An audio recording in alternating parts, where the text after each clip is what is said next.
ఉప ముఖ్యమంత్రి బట్టి విక్రమార్కపై సొంత పార్టీ నేతలే గుర్రుగా ఉన్నారా? ఆయన వ్యవహార శైలి మంత్రులు ఎమ్మెల్యేలు అసంతృప్తి రగిలిపోతున్నారా అంటే అవుననే అంటున్నాయి గాంధీ భవన్ వర్గాలు.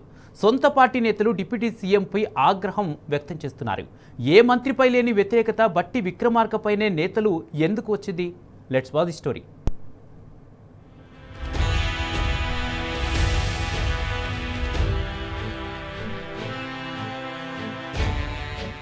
కాంగ్రెస్ పార్టీలో ఉప ముఖ్యమంత్రి భట్టి విక్రమార్క వ్యవహార శైలి హాట్ టాపిక్ గా మారింది.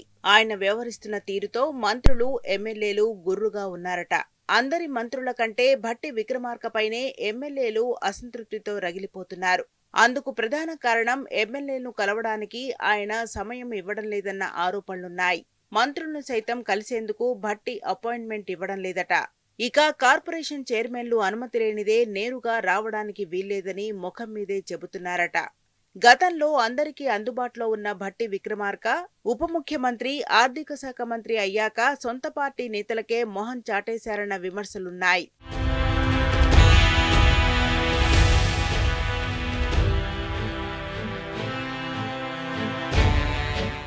భట్టి విక్రమార్క అపాయింట్మెంట్ దొరకడం అంత ఈజీ కాదట. అపాయింట్మెంట్ లిస్టు చూసి భట్టి విక్రమార్క ఓకే చెబితే కానీ తుది జాబితా ఖరారు కాదట.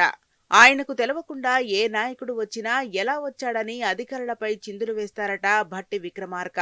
అపాయింట్మెంట్ దొరికినా ఆయనను ప్రసన్నం చేసుకోవాలంటే గంటల తరబడి ఎదురు చూడాల్సిన పరిస్థితి ఉందని నేతలు వాపోతున్నారు. అది ఎమ్మెల్యే అయినా, ఐఏఎస్ అధికారి అయినా గంటల తరబడి వెయిట్ చేయాల్సిందేనట. ఎలాగో అలాగూ భట్టి విక్రమార్క దర్శనం కలిగినా పని అయిందన్న గ్యారంటీ కూడా లేదట. ఎమ్మెల్యేలు సైతం అపాయింట్మెంట్ తీసుకుని రావాలని నిబంధన పెట్టారట డిప్యూటీ సీఎం. వచ్చిన ఎమ్మెల్యేలతోనూ మనస్ఫూర్తిగా మాట్లాడటం లేదన్న ఆరోపణలున్నాయి. అధికారులు సైతం గంటల తరబడి నిలబెట్టుకుంటున్నాడన్న విమర్శలున్నాయి.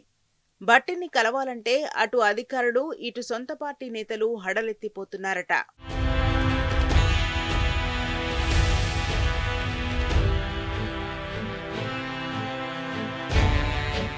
ఉప ముఖ్యమంత్రి భట్టి విక్రమార్క వ్యవహార శైలిపై మంత్రులు సైతం గుర్రుగా ఉన్నారు. మంత్రులు చెప్పిన పనులను సైతం భట్టి విక్రమార్క లైట్ తీసుకుంటున్నారని వారంతా రగిలిపోతున్నారు. ప్రతిపక్షంలో ఉన్నప్పుడు అందరితో సఖ్యతగా వ్యవహరించిన భట్టి ఉప ముఖ్యమంత్రి అయిన తర్వాత ఆయన వైఖరిలో మార్పులు వచ్చిందని అందరూ చర్చించుకుంటున్నారు. ఇటీవల ముఖ్యమంత్రి రేవంత్ రెడ్డి నేతృత్వంలో కమాండ్ కంట్రోల్లో జరిగిన మంత్రుల సమావేశంలో భట్టి విక్రమార్కపైనే మిగిలిన మంత్రులు ఫైర్ అయ్యారట. రాజీవ్ యువ వికాసం కార్యక్రమాన్ని తెలంగాణ ఆవిర్భావ దినోత్సవం రోజున ప్రారంభించాలని ముందుగా భావించారు. రైతు భరోసా పూర్తి స్థాయిలో వేసి స్థానిక సంస్థల ఎన్నికలకు వెళ్లాలని, యువ వికాసంతో ప్రభుత్వానికి వచ్చే లాభం లేదని, రైతు భరోసా వేయకపోతే స్థానిక సంస్థల ఎన్నికల్లో కాంగ్రెస్ పార్టీకి నష్టం కలుగుతుందని మిగిలిన మంత్రులంతా భట్టి విక్రమార్క పైన ఫైర్ అయినట్టు తెలుస్తోంది. దాంతో రాజీవ్ యువ వికాసం కార్యక్రమానికి రేవంత్ సర్కార్ తాత్కాలికంగా బ్రేకులు వేసింది.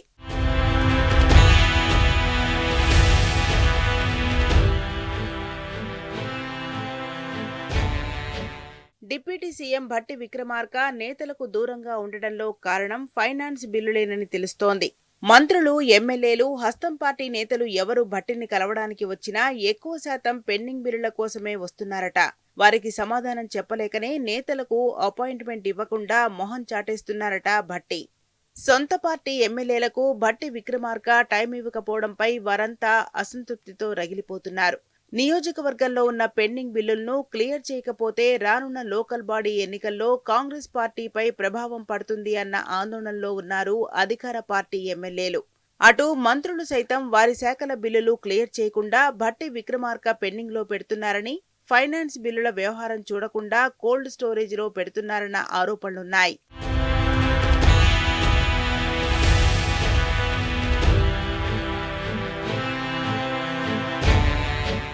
ఉప ముఖ్యమంత్రి భట్టి విక్రమార్క వ్యవహార శైలితో విసిగెత్తిపోతున్నారట హస్తం పార్టీ నేతలు. ఇప్పటికైనా ఆయన తీరు మార్చుకుంటారో లేక నేతలకు మరింత దూరమవుతారో చూడాలి.